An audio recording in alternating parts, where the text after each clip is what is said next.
우리 아이 키 과연 얼마나 클까? 아마 자녀를 두신 부모님이라면 누구나 한 번쯤은 이런 고민 해보셨을 거예요. 저도 물론이고요. 오늘은 바로 그 궁금증을 과학적인 근거를 가지고 속 시원하게 한번 풀어보겠습니다. 아이가 건강하게 또 쑥쑥 잘 자라주길 바라는 마음은 세상 모든 부모님이 똑같을 텐데요. 우리 아이의 숨은 키를 찾아줄 그 비밀, 지금부터 저랑 같이 한번 파헤쳐 보시죠. 자, 먼저 현실부터 한번 살펴볼까요? 한 조사를 보니까요, 우리나라 고등학생들이 바라는 키, 그러니까 희망 키는 남학생이 181.6, 여학생이 167.3cm였어요. 근데 실제 평균 키는 남자가 약 9cm, 여자는 약 6cm 정도 더 작습니다. 바로 이 희망과 현실 사이의 격차, 바로 여기서부터 부모님들의 걱정이 시작되는 거죠. 많은 분들이 키는 그냥 유전이지, 부모가 작으면 아이도 어쩔 수 없어. 이렇게 생각하시잖아요. 근데요, 정말 그럴까요? 지금부터 그 놀라운 진실을 함께 알아보겠습니다. 씨는 못 속인다. 이 말 진짜 많이 들어보셨죠? 부모 키가 아이 키를 결정한다는 거의 운명처럼 받아들이는 말인데요. 하지만 이 슬라이드가 묻고 있잖아요. 정말 그럴까요? 자, 여기서 정말 놀라운 사실이 밝혀집니다. 집중해보세요. 아이의 최종 키에 유전, 그러니까 부모님한테 물려받는 영향은요, 놀랍게도 단 30%밖에 안 돼요. 그럼 나머지 70%는 뭐냐? 바로 영양, 운동, 수면 같은 후천적인 환경 요인이 결정한다는 사실. 와, 이거 정말 희망적이지 않나요? 부모의 노력으로 우리 아이의 키를 70%나 더 키울 수 있다는 거니까요. 에이, 설마 하시는 분들을 위해 확실한 증거를 보여드릴게요. 같은 민족인데도요, 남북한 청소년들 평균 키가 무려 7에서 9cm나 차이가 난다고 해요. 심지어 유전자가 완전히 똑같은 일란성 쌍둥이인데 서로 다른 환경에서 자랐더니 나중에 키가 15cm나 차이가 났다는 연구 결과도 있습니다. 이건 뭐 유전자가 전부가 아니라는 명백한 증거죠. 아니, 그럼 우리 몸은 도대체 어떻게 키가 크는 걸까요? 그 비밀의 열쇠는 바로 성장판이라는 곳에 있습니다. 성장판이라는 게 뭐냐면요, 아이들 팔다리 뼈 끝부분에 있는 말랑말랑한 연골 조직이에요. 쉽게 말해서 바로 이 물렁물렁한 연골세포가 분열하고 또 단단한 뼈로 바뀌면서 뼈 길이가 쭉쭉 늘어나는 거고요. 그게 바로 우리 아이 키가 쑥쑥 자라는 원리인 거죠. 그래서 우리가 성장판이 열려 있다고 말하는 건 엑스레이 사진에서처럼 뼈 사이에 이렇게 틈, 즉 연골 조직이 남아있다는 뜻이에요. 아, 앞으로 더 클 수 있구나 하는 희망의 신호인 거죠. 반면에 성장판이 닫혔다는 건 이 틈이 완전히 사라지고 단단한 뼈로 꽉 채워져서 아쉽지만 더 이상 키 성장은 멈춘다는 의미입니다. 바로 이 때문에 이런 말이 나오는 겁니다. 성장판이 닫힌 상황에서의 성장 치료는 밑 빠진 독에 물 붓기다. 이게 무슨 말이겠어요? 바로 치료에도 골든타임이 있다는 거죠. 때를 놓치면 아무리 애를 써도 소용없다는 정말 중요한 말이에요. 성장판이 활짝 열려 있을 때 집중해야 한다는 겁니다. 자, 그럼 이제 제일 중요한 얘기가 남았죠. 우리가 컨트롤할 수 있는 나머지 70%.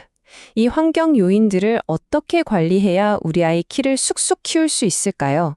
지금부터 내 아이를 위한 성장 툴킷을 함께 열어보겠습니다. 복잡하게 생각할 거 없이 딱 4가지만 기억하시면 됩니다. 아이 성장의 4대 기둥. 첫째, 꿀잠 자기.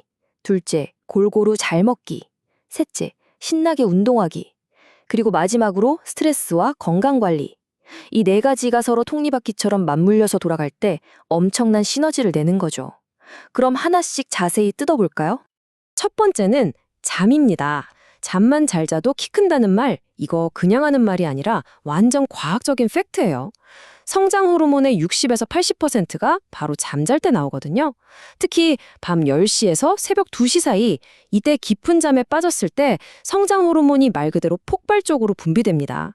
그래서 만약 우리 아이가 비염이나 아토피 때문에 자꾸 깨고 깊은 잠을 못 잔다면 성장을 위해서라도 이건 반드시 먼저 치료해줘야 해요.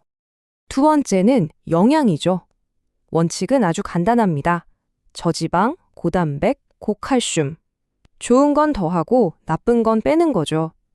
콩이나 두부, 녹색 채소, 우유 같은 유제품, 그리고 기름기 적은 살코기나 등푸른 생선은 키 성장에 꼭 필요한 건축 자재들이니까 충분히 먹여주시고요. 반대로 설탕 잔뜩 든 음료수나 인스턴트, 패스트푸드는 우리 아이 키 크는 걸 방해하니까 멀리하는 게 핵심입니다. 세 번째는 바로 운동입니다. 운동이 그냥 몸만 튼튼하게 하는 게 아니에요. 운동을 하면 성장판을 직접적으로 자극해서 뼈가 더 잘 자라게 도와주고요. 더 놀라운 건 성장 호르몬 분비가 들어보세요. 무려 25배까지 늘어날 수 있대요. 정말 엄청나죠? 특히 줄넘기나 농구처럼 위로 점프하는 운동이 아주 효과적이라고 합니다. 마지막으로 건강 관리입니다. 이렇게 열심히 해도 키 성장을 몰래 방해하는 복병들이 있어요. 특히 세 가지 적신호를 조심해야 합니다. 첫째, 비만. 소아비만은 성조숙증을 일으켜서 성장판이 남들보다 일찍 다치게 만들 수 있어요. 둘째, 비염 같은 알레르기 질환. 이건 숙면을 방해해서 성장 호르몬 분비를 막고 성장에 써야 할 에너지를 엉뚱한 데 쓰게 만들죠. 셋째, 소화 기능이 약한 경우. 아무리 좋은 걸 먹어도 몸에서 흡수를 못하면 말짱 도루묵이잖아요. 물론 집에서 이렇게 생활 습관을 열심히 관리해주는 것도 중요하지만 이걸로는 좀 부족한가 싶을 때가 있잖아요.